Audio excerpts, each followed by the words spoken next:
Hello मित्रों, सुनाइए कैसे हैं आप सभी लोग। उम्मीद है सभी लोग बहुत अच्छे हैं और हमेशा अच्छे रहें। मित्रों, आज से इस वीडियो से हम एक नेट की सिलेबस, जो नेट का सिलेबस है उसको स्टार्ट करने जा रहे हैं। हालांकि हमने पहले भी काफ़ी वीडियोस बना रखी हैं, जैसे जेनेटिक्स की यूनिट पर हमने बना रखी हैं, डाइवर्सिटी पर बना रखी हैं, लेकिन प्लांट फिजियोलॉजी हम इस वीडियो से स्टार्ट करते हैं। यूनिट का नाम है प्लांट फिजियोलॉजी और उसमें हम चैप्टर डिस्कस करेंगे मित्रों फोटोसिंथेसिस। सबसे पहले मित्रों, जो ये सिलेबस है, ये सिलेबस नेट वालों के लिए तो है ही, इसमें नीट का सिलेबस भी कराया जाएगा। नीट का एंटायर सिलेबस कवर हो जाएगा इसमें नेट के सिलेबस के साथ साथ। तो नीट वाले स्टूडेंट्स भी ध्यान दें नेट वालों के साथ। पर्टिकुलरली अगर मैं बात करूं तो ये नेट वालों के लिए है, क्योंकि इसमें पूरी बायोलॉजी को डिस्कस किया जाएगा।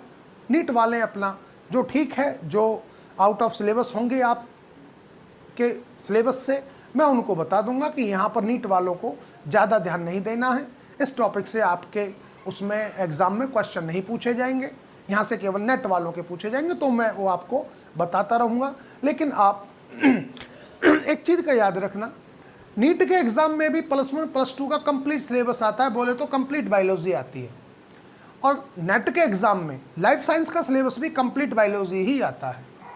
बल्कि नेट के एग्ज़ाम के लिए तो कुछ चीज़ें और भी ऐड हो जाती हैं, ठीक है ना। जनरल एप्टीट्यूड भी आता है वहाँ, ऐसी कोई बात नहीं है, जबकि जो नीट में जनरल एप्टीट्यूड ऐसा कुछ आता नहीं है। ठीक है मित्रों, हम स्टार्ट करते हैं unit plant physiology, chapter photosynthesis.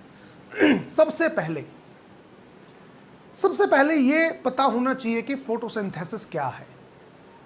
मित्रों, हम जीरो से स्टार्ट करेंगे। बिल्कुल मैं ये सोच के नहीं पढ़ाऊंगा कि आपको कुछ पता है, मैं तो ये सोच कर पढ़ाऊंगा कि आपको कुछ नहीं पता है, आप बिल्कुल ज़ीरो हो, ठीक है ना। तो मित्रों, फोटोसिंथेसिस क्या है। फोटोसिंथेसिस एक ऐसा प्रोसेस है जिसमें ग्रीन प्लांट्स अपना फूड प्रिपेयर करते हैं, अपना फूड बनाते हैं in presence of sunlight and in presence of chlorophyll. Chlorophyll तो पौधों के पास, खुद के पास ही होता है, खैर, तो हम केवल बात करें इन प्रेजेंस ऑफ सनलाइट। तो photosynthesis is a biological process in which green plants prepare their own food in the presence of sunlight by taking carbon dioxide from atmosphere and water from soil. ये है, लेकिन कोई बात नहीं, अभी आपको feeling नहीं आई, अभी आएगी। देखिए लिया क्या मित्रों, प्लांट्स ने क्या यूज किया, CO2 प्लस वाटर, इनको लेकर सनलाइट के प्रेजेंस में, सनलाइट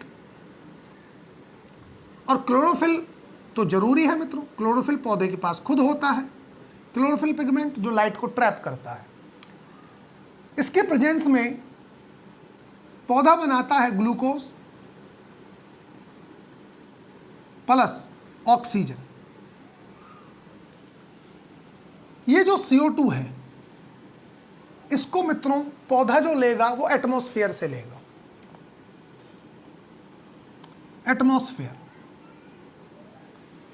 एटमॉस्फेयर से लेगा, लीफ के थ्रू लेगा, क्योंकि लीफ में छोटे छोटे पोर्स होते हैं लीफ की लोअर सरफेस पर, जिनको हम स्टोमेटास बोलते हैं, ठीक है।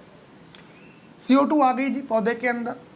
मित्रों, जो वाटर है, वाटर को प्लांट लेता है सॉइल से, ये सॉइल से लेगा, सनलाइट सन से मिलेगी, क्लोरोफिल पिगमेंट पौधे के खुद के पास है, तो उसने बनाया ग्लूकोज और एक बनाई ऑक्सीजन। ये ऑक्सीजन है। ऑक्सीजन जो है वो मित्रों एटमॉस्फेयर में निकाल दी जाती है। जितनी ऑक्सीजन की पौधे को रेस्पिरेशन के लिए जरूरत है, उतनी ऑक्सीजन तो पौधा अपने पास रख लेगा और उसको यूटिलाइज कर लेता है रेस्पिरेशन के लिए। हम रेस्पिरेशन भी डिस्कस करेंगे, एक चैप्टर रेस्पिरेशन भी है। और रेस्पिरेशन तो दिन में भी चलेगा मित्रों, रात को भी चलेगा, लेकिन फोटोसिंथेसिस केवल डे टाइम में ही चलेगा, ठीक है। कुछ अमाउंट ऑक्सीजन की पौधे ने यूज कर ली इन रेस्पिरेशन, बाकी जो बच गई ऑक्सीजन जो एक्सेस अमाउंट में बनी थी, बाकी रिलीज कर दी एटमॉस्फेयर के अंदर। इसलिए पौधे ऑक्सीजन इवॉल्व करते हैं। एटमॉस्फेयर में। और एक चीज़ याद रखना, आज अर्थ पर जितनी भी ऑक्सीजन अवेलेबल है, जितनी भी पूरी अर्थ पर, वो केवल और केवल फोटोसिंथेसिस की देन है। फोटोसिंथेसिस के अलावा कोई दूसरा प्रोसेस ऐसा नहीं है जिससे अर्थ पर कोई ऑक्सीजन बनी हो, केवल फोटोसिंथेसिस की वजह से बनी है। दूसरी बात, आज अर्थ पर जितनी भी फूड एनर्जी अवेलेबल है, जितनी भी, चाहे जिस भी तरह की फूड एनर्जी अवेलेबल हो, वो मित्रों वो भी केवल और केवल फोटोसिंथेसिस की वजह से है, कोई और दूसरा प्रोसेस नहीं है जिसकी वजह से ये हो। तो ये दो प्रोसेस केवल और केवल फोटोसिंथेसिस की वजह से हैं। ठीक है मित्रों, ये बात तो हमने कर ली रिएक्शन की। ठीक है, थोड़ा सा इसको बैलेंस कर लेते हैं। बैलेंस वाला मामला ये है, 6CO2 6H2O, ये बैलेंस हो गया। 6 कार्बन यहाँ हैं, 6 कार्बन यहाँ हैं, 12 हाइड्रोजन यहाँ पर हैं, 12 यहाँ पर हैं, ये भी ठीक है। ऑक्सीजन की बात करें तो 12 ऑक्सीजन यहाँ हैं और 12 यहाँ हैं और इधर 18 है ना, हाँ 12 और 6 18, ठीक है, ये बैलेंस हो जाती है। हमारा मुद्दा मित्रों ये नहीं है, हमारा कोई ये नहीं है कि बैलेंस कैसे की जाती है रिएक्शन को, ये बताना नहीं है। हमारा मोटिव है, हमारा जो टारगेट है वो ये बताना है कि फोटोसिंथेसिस रिएक्शन क्या है, उसमें फोटोसिंथेसिस में प्लांट कर क्या रहे हैं, ये बताना है। एक तो ये हो जाता है मित्रों। एक चीज क्वेश्चन आ जाए अगर कि फोटोसिंथेसिस एंडरगोनिक रिएक्शन है या एक्सर्गोनिक रिएक्शन है। एंडरगोनिक रिएक्शन मित्रों वो होती हैं, एंडरगोनिक, जिनके लिए एनर्जी बाहर से देनी पड़े, जिन रिएक्शंस को एनर्जी बाहर से देनी पड़े वो एंडरगोनिक रिएक्शन, और एक्सर्गोनिक वो रिएक्शन जिन रिएक्शन से एनर्जी खुद बाहर निकले। तो फोटोसिंथेसिस हो जाती है एंडरगोनिक रिएक्शन। तो मैं लिख देता हूं, फोटोसिंथेसिस जो है वो कैसी रिएक्शन है, ये एक एंडरगोनिक रिएक्शन है। एंडरगोनिक रिएक्शन, शॉर्ट में रिएक्शन, एंडरगोनिक रिएक्शन होती है फोटोसिंथेसिस। ठीक है, अब हो क्या रहा है, जैसे मैंने बताया कि फूड एनर्जी सारी की सारी अवेलेबल आज फोटोसिंथेसिस की वजह से है। तो फोटोसिंथेसिस के दौरान हो क्या रहा है मित्रों, क्या हो रहा है, हो ये रहा है फोटोसिंथेसिस के दौरान कि जो सन है और जो सन से रेज निकल रही हैं, या मैं बोलूं रेज ना बोलूं, मैं बोलूं रेडिएंट एनर्जी जो निकल रही है, जो रेडिएंट एनर्जी निकल रही है सन से, उसको पौधा, प्लांट्स, ग्रीन प्लांट्स उस रेडिएंट एनर्जी को ट्रैप करते हैं। ट्रैप करने के बाद उसको चेंज करते हैं केमिकल एनर्जी में। मतलब पौधे जो हैं वो रेडिएंट एनर्जी को, पौधे जो सन की रेडिएंट एनर्जी है उसको लेकर उसको चेंज कर लेते हैं केमिकल एनर्जी में।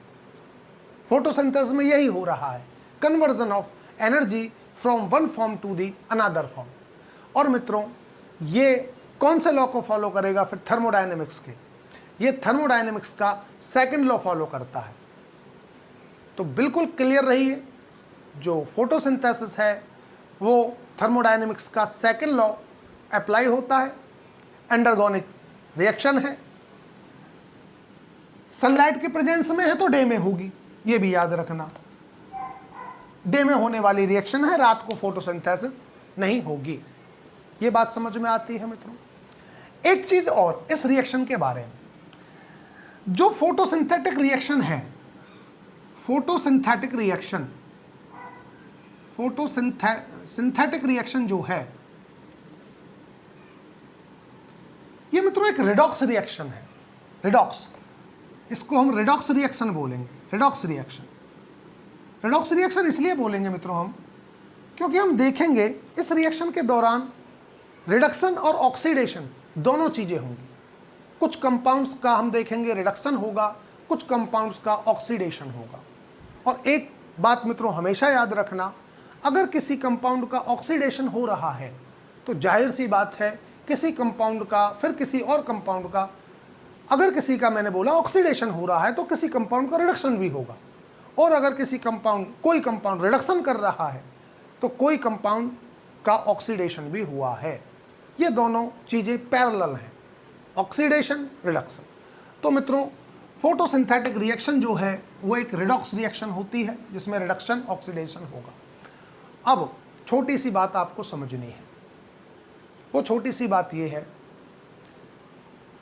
रिडॉक्स रिएक्शन की ही बात है, कोई वैसी कोई बड़ी बात नहीं है कि हम रिड्यूसिंग एजेंट किसको बोलें या रिडक्टेंट किसको बोलें, हम ऑक्सीडाइजिंग एजेंट किसको बोलें या ऑक्सीडेंट किसको बोलें, इसमें थोड़ा सा कन्फ्यूजन रहती है। तो इसमें देखिए मैं थोड़ा सा एक क्लियर करता हूं मित्रों, डोंट वरी।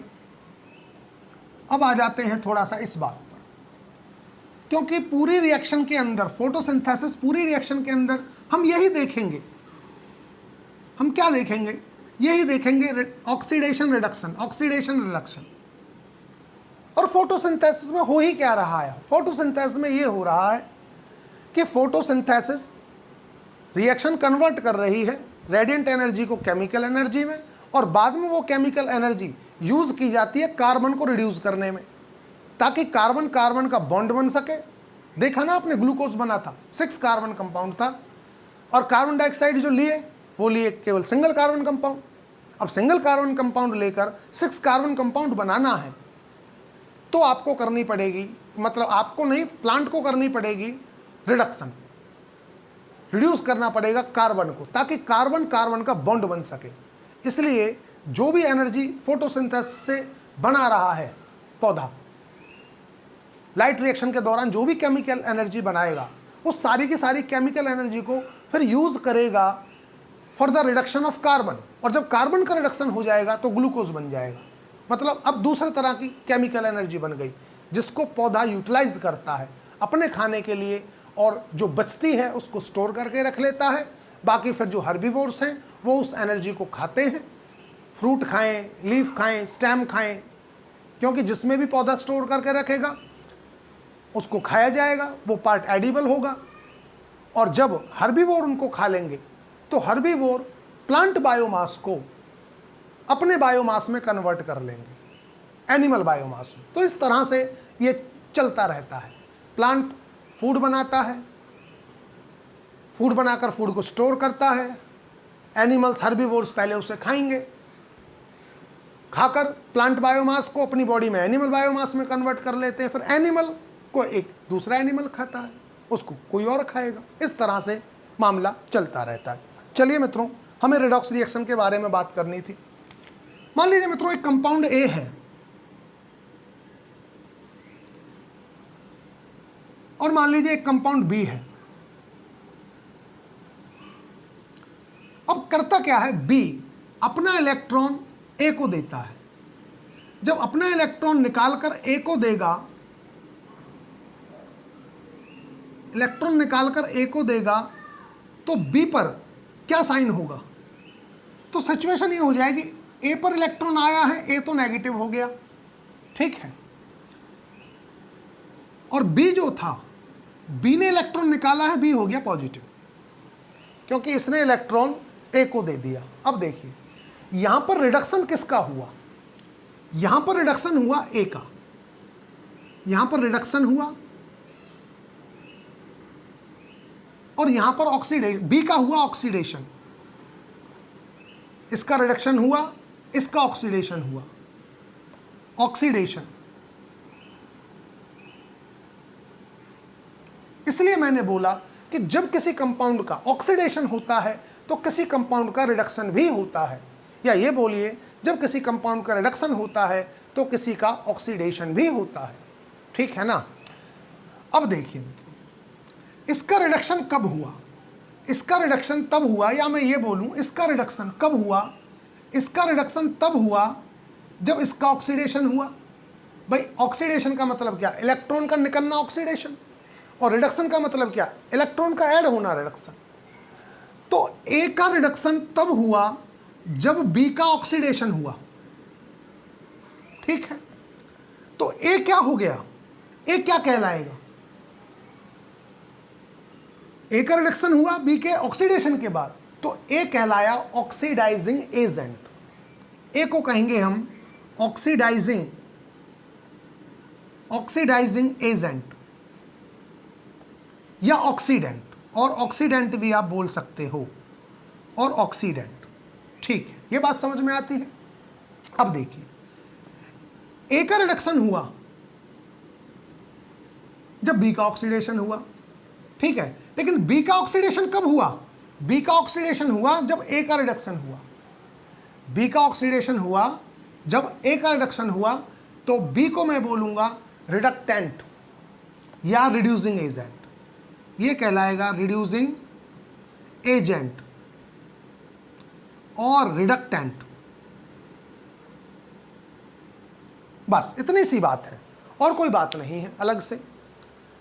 ये चीज आपके समझ में आ गई है मित्रों। अब उसके बाद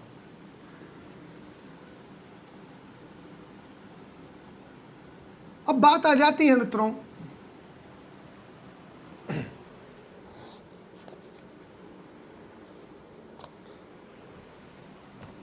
फोटोसिंथेटिक एपरेटस कि फोटोसिंथेसिस कहाँ होती है, एपरेटस कौन सा है। तो सबसे पहले तो फीलिंग ये आए कि पौधे के किस पार्ट में फोटोसिंथेसिस होती है, फिर हम एपरेटस तक भी पहुंच जाएंगे जब हमें ये पता लग जाएगा। तो मित्रों कोई प्लांट है, मान लीजिए कोई प्लांट है, प्लांट के किस पार्ट में फोटोसिंथेसिस होगी? प्लांट के उस पार्ट में फोटोसिंथेसिस होगी जो प्लांट का पार्ट ग्रीन होगा, क्योंकि ग्रीन प्लांट के पार्ट में ही क्लोरोफिल पिगमेंट होगा जिसकी वजह से उसका कलर ग्रीन है, और जहां पर क्लोरोफिल होगा वहां फोटोसिंथेसिस होगी। तो मेजर पोर्शन तो लीव्स ही होती है मेरे हिसाब से, ठीक है ना। तो हमने बोल दिया लीव्स। अच्छा, लीव्स में कहां? लीव्स में भी कहां? क्योंकि लीव्स में तो हम देखेंगे, जब लीफ का डायग्राम देखेंगे या स्ट्रक्चर देखें, एनाटॉमी देखें हम लीफ की, तो एनाटॉमी के अंदर हम देखेंगे मित्रों लीफ के अंदर तो काफ़ी तरह की सेल्स होती हैं। तो किस तरह की सेल्स में हमें देखने को मिलेगा? तो हमें लीफ के अंदर मिलेगा मीजोफिल सेल्स के अंदर, मीजोफिल सेल्स मेजर पोर्शन में मीजोफिल सेल्स में फोटोसिंथेसिस होता है। वैसे होने को तो ये है कि गार्ड सेल में क्लोरोप्लास्ट है, वहां भी होगा, ठीक है ना।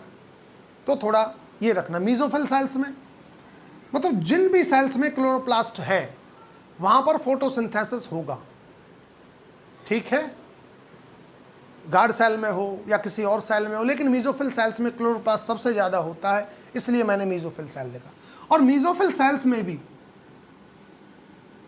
मित्रों कहां पर, मित्रों सेल के अंदर कौन सी ऑर्गेनेल में होगा? तो मित्रों सेल की ऑर्गेनेल होगी क्लोरोप्लास्ट।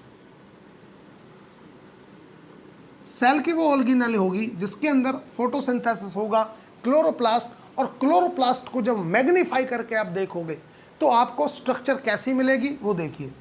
देखिए ये क्लोरोप्लास्ट में बनाता हूं मित्रों,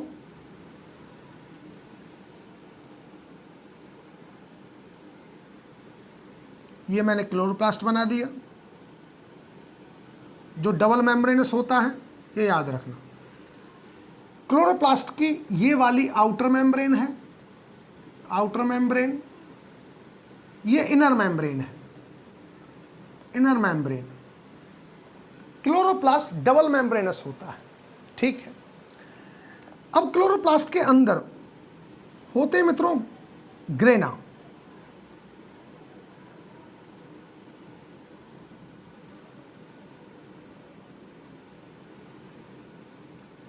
ये क्लोरोप्लास्ट के अंदर ग्रेना है।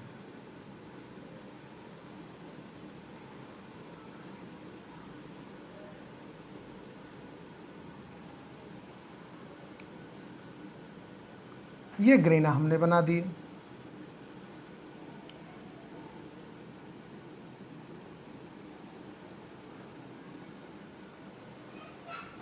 इस स्ट्रक्चर को हम ग्रेना बोलते हैं, कंप्लीट स्ट्रक्चर को मित्रों हम ग्रेना बोलेंगे, या हम थाइलेकॉइड भी बोल देते हैं, ठीक है। थाइलेकॉइड ग्रेना हो गया, एक को हम ग्रेनम बोल देंगे। ये एक को अगर हम सिंगल बोलें इस वाले को तो हम बोल देते हैं थाइलेकॉइड, थाइलेकॉइड। ये जो है, ये जो होती है थाइलेकॉइड बोल दीजिए, थाइलेकॉइड लैमली बोल दीजिए, वो एक ही बात है। ये वाली स्ट्रोमल लैमली कहलाती है, stromal lamellae. Lamellae, stromal lamellae. Chloroplast के अंदर मित्रों अपना जीनोम होता है, अपना जीनोम भी होता है। क्लोरोप्लास्ट के अंदर डबल स्ट्रैंडेड सर्कुलर डीएनए होता है। प्लास्टोराइबोसोम्स भी होते हैं, ये राइबोसोम्स भी होते हैं। ये ऑटोनॉमस होता है, ये ऑर्गेनेल जो है वो ऑटोनॉमस है। ये प्लास्टोराइबोसोम्स हो गए, plastoribosomes, plastoribosomes. Double stranded circular DNA, circular DNA. और जिसके अंदर ये सब कुछ है इसको हम बोलते हैं स्ट्रोमा। ये हो गया स्ट्रोमा। स्ट्रोमा बोलिए आप, मैट्रिक्स बोलिए। तो इस एपरेटस के अंदर, ये एपरेटस है जहां पर फोटोसिंथेसिस होती है। अब इस एपरेटस के अंदर जो फोटोसिंथेटिक रिएक्शन है वो 2 फेजेस में कंप्लीट होती है। हालांकि वो कैसे करती है इस बात पर तो मित्रों हम आएंगे बाद में। पहले हमें ये थोड़ा सा एक भूमिका देख लें कि पूरे इस चैप्टर के अंदर होगा क्या, क्या क्या चीज़ें हैं, क्या क्या चीज़ें हमें डिटेल में पढ़नी है, वो एक बार आपको रफली आइडिया हो जाए। तो देखिए मित्रों, अगर हम इसकी बात करें, इस एपरेटस के अंदर फोटोसिंथेसिस होगा, ठीक है, ये बात तो हमने कर ली। लेकिन फोटोसिंथेसिस के अंदर आउटर मेम्ब्रेन मिट गया। फोटोसिंथेसिस की अगर हम बात करें तो मित्रों फोटोसिंथेसिस 2 रिएक्शंस में कंप्लीट होगी। एक तो होती है लाइट रिएक्शन और एक होगी dark reaction. Dark reaction, light reaction जो होगी मित्रों वो चलेगी ग्रेना के अंदर या थाइलेकॉइड लैमेली के अंदर, या बोलिए थाइलेकॉइड में चलेगी, ठीक है। और जो डार्क रिएक्शन है मित्रों, डार्क रिएक्शन चलेगी स्ट्रोमा के अंदर। ये चलेगी स्ट्रोमा में और ये चलेगी थाइलेकॉइड के अंदर। थाइलेकॉइड, ये थाइलेकॉइड के अंदर चलेगी। अब देखिए, एक का नाम लाइट रिएक्शन है, एक का नाम डार्क रिएक्शन है। इसका ये बिल्कुल मतलब नहीं है कि लाइट रिएक्शन तो जी लाइट में चलेगी और डार्क रिएक्शन चलेगी अंधेरे में जब लाइट नहीं होगी, इसका ये मतलब नहीं है। ये दोनों ही रिएक्शन मित्रों ऐसी रिएक्शन है जो डे में चलेंगी, बोले तो इन प्रेजेंस ऑफ लाइट में चलेगी। अगर लाइट नहीं होगी तो इन दोनों में से कोई भी रिएक्शन नहीं चल सकती। दोनों को क्या चाहिए? लाइट चाहिए। अब कहोगे कि गुरुजी जब ऐसी बात है तो इसका लाइट रिएक्शन और इसका डार्क रिएक्शन नाम क्यों है? चलो इसका तो समझ में आता है, इसका डार्क रिएक्शन नाम क्यों है? तो मित्रों ये जो नेम है ना इस रिएक्शन का, dark reaction, this is the misnomer, ये गलती से पड़ गया है बस। बाकी ये रिएक्शन भी मतलब डे टाइम में ही चलेगी, ये याद रखिए, क्योंकि इस रिएक्शंस में जो एंजाइम्स यूज होंगे, जो इस रिएक्शन को कराएंगे एंजाइम्स, वो एंजाइम्स एक्टिव ही डे टाइम में होंगे, वो active he presence of light में होंगे, अदरवाइज नहीं होंगे, और नहीं होंगे तो रिएक्शन होगी। ये तो बात समझ में आती है। एक पॉइंट और समझना है मित्रों आपको, जहां से क्वेश्चन आता है, नेट में भी आता है और नीट में भी आता है, समझिए बात को। कई बार ये पूछ लेता है एग्जामिनर कि क्लोरोप्लास्ट, जो क्लोरोप्लास्ट होता है, ओहो, क्लोरोप्लास्ट वो कितने मेम्ब्रेन का बना होता है? तो मित्रों ये आपको अपने दिमाग में रखना है कि क्लोरोप्लास्ट डबल मेम्ब्रेनस होता है। ये डबल मेम्ब्रेनस है, डबल मेम्ब्रेनस, मेम्ब्रेनस। अब एग्जामिनर को ये तो पता है कि बच्चा अच्छी तरह से ये करके आया है कि क्लोरोप्लास्ट डबल मेम्ब्रेनस है, दिमाग में पूरा फिट है, पर वो ये पूछेगा नहीं कि क्लोरोप्लास्ट कितने मेम्ब्रेनस होता है। अब ये पूछेगा वो कि थाइलेकॉइड जो होता है वो कितनी मेम्ब्रेन का बना होता है, थाइलेकॉइड। वो पूछेगा थाइलेकॉइड को लेके कि थाइलेकॉइड जो है वो कितनी मेम्ब्रेन का बना होता है। अब दिमाग में भरा है डबल मेम्ब्रेन, बच्चा तुरंत लगाता है देखते ही डबल मेम्ब्रेन पे निशान। और ऑप्शन और वो क्वेश्चन हो जाता है गलत वहाँ। तो मित्रों याद रखना, जो थाइलेकॉइड होता है वो सिंगल मेम्ब्रेनस होता है, सिंगल मेम्ब्रेनस होता है थाइलेकॉइड। मतलब जो ये थाइलेकॉइड है ना, ये वाली चीज जो है, ये सिंगल मेम्ब्रेनस है, केवल एक मेम्ब्रेन का बना है। चलिए जी, ये हो जाता है मित्रों। अब उसके बाद अब बात ये आती है कि ये जो लाइट रिएक्शन है वो केवल थाइलेकॉइड में ही क्यों चल रही है, उसका कारण क्या है, उसका रीजन क्या है। तो मित्रों उसका एक रीजन है, थाइलेकॉइड में होने का एक रीजन सिंपल क्या है वो देखिए। उसका रीजन मित्रों ये होता है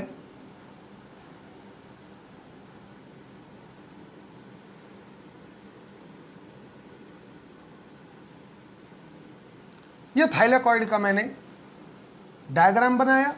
और अच्छा मित्रों इसको डबल मेम्ब्रेन मत समझ लेना कि एक मेम्ब्रेन ही हो गई गुरुजी, एक मेम्ब्रेन ही होगी, दो हो गई, दो नहीं है, ये सिंगल ही मेम्ब्रेन है। इसकी थिकनेस ही मैंने इतनी बनाई है, ये मेम्ब्रेन सिंगल बनाई है। ये थाइलेकॉइड मेम्ब्रेन है, थाइलेकॉइड मेम्ब्रेन, थाइलेकॉइड लिख दीजिए, थाइलेकॉइड मेम्ब्रेन लिख दीजिए, वो एक ही बात है, मेम्ब्रेन। इस थाइलेकॉइड मेम्ब्रेन के अंदर मित्रों होती हैं ढेर सारी प्रोटीन्स। इस थाइलेकॉइड मेम्ब्रेन के अंदर होती हैं मित्रों ढेर सारी प्रोटीन्स, ढेर सारी प्रोटीन्स होंगी मेम्ब्रेन के अंदर। ये मैंने प्रोटीन्स बनाई, ढेर सारी प्रोटीन्स हैं मेम्ब्रेन में।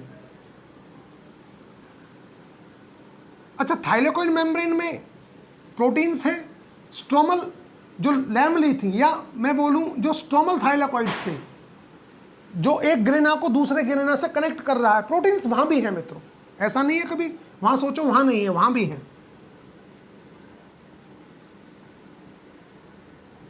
और प्रोटीन्स यहां भी होती हैं मित्रों।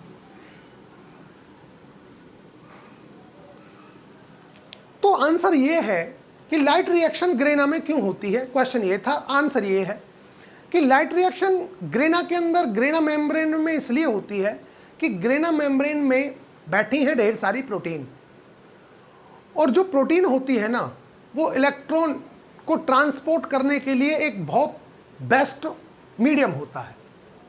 इलेक्ट्रॉन को ट्रांसपोर्ट कराने के लिए proteins are the best medium.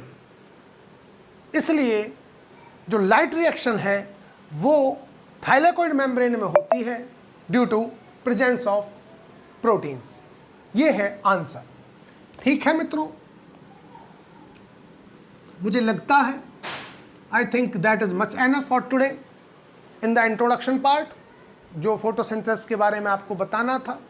बाकी अब जो नेक्स्ट वीडियो में हम डिस्कस करेंगे वो डिस्कस करेंगे मित्रों फोटोसिंथेटिक पिगमेंट्स। वो कौन कौन से फोटोसिंथेटिक पिगमेंट्स हैं उनके बारे में हम डिस्कस करते हैं मित्रों नेक्स्ट वीडियो में। आप यहाँ तक अच्छी तरह करें, क्वेश्चंस को मैक्सिमम सॉल्व करें।